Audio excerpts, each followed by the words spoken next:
জেলায় চলছে ভুয়ো নাম্বার প্লেট লাগানো বেআইনি অটো, আর তাতেই ভরসা করে রোজ চলছে যাত্রীদের জীবনের ঝুঁকি নিয়ে যাতায়াত। ইতিমধ্যে জেলার বরানগর সিথিমোড় থেকে কামারহাটি, ব্যারাকপুর সহ বিভিন্ন রুটে প্রতিদিন হাজার হাজার মানুষ যাতায়াত করেন অটোতে চেপে।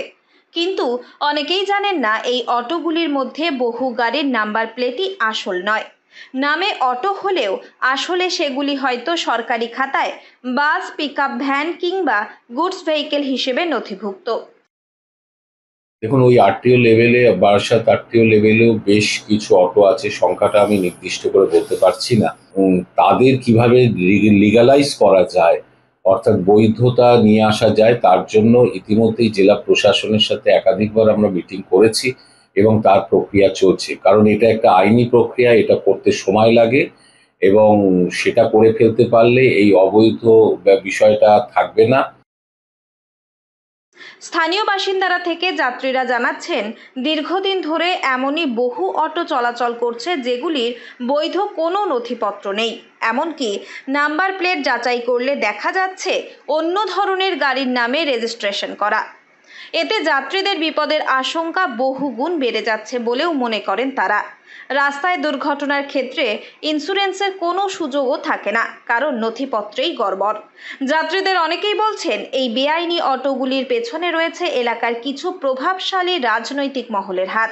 সেখান থেকেই বিভিন্ন রুটের অটো চালকদের থেকে তোলা হয় টাকাও। তার ফলে বৈধ কাগজপত্র না থাকলেও প্রশাসনের নাকের ডগায় নির্ভয়ে চলছে যাত্রী পরিষেবায় এই ব্যবস্থা।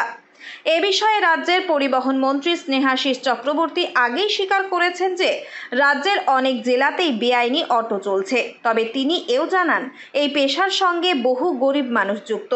তাই আইন মেনে কিভাবে এদের বৈধতা দেওয়া যায় তা নিয়ে জেলা প্রশাসনের সঙ্গে আলোচনা চলছে। এবার যারা ইলিগাল চালাচ্ছে তারা কি নাম্বার লাগাচ্ছে সেটা তো আমরা জানি না। এটা ইলিগাল, সেটাকে লিগাল করা হবে, কারণ এর সাথে গরিব মানুষ যুক্ত আছে, তাদের পরিবার আছে। একজন গরিব মানুষের কি জীবিকাচ্যুত করা তো আমাদের উদ্দেশ্য নয়, কিন্তু তাকে একটা ডিসিপ্লিনের মধ্যে, একটা আইনের মধ্যে আসতে হবে। সেই কাজটা আমরা শুরু করেছি, আশা করছি আগামী দিনের মধ্যে করে ফেলতে পারবো খুব অল্প সময়ের মধ্যে।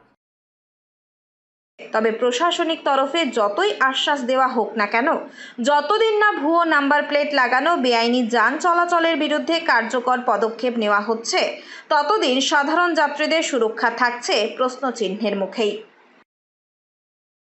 উত্তর 24 পরগনা থেকে রুদ্র নারায়ণ রায়ের রিপোর্ট, লোকাল 18 বাংলা।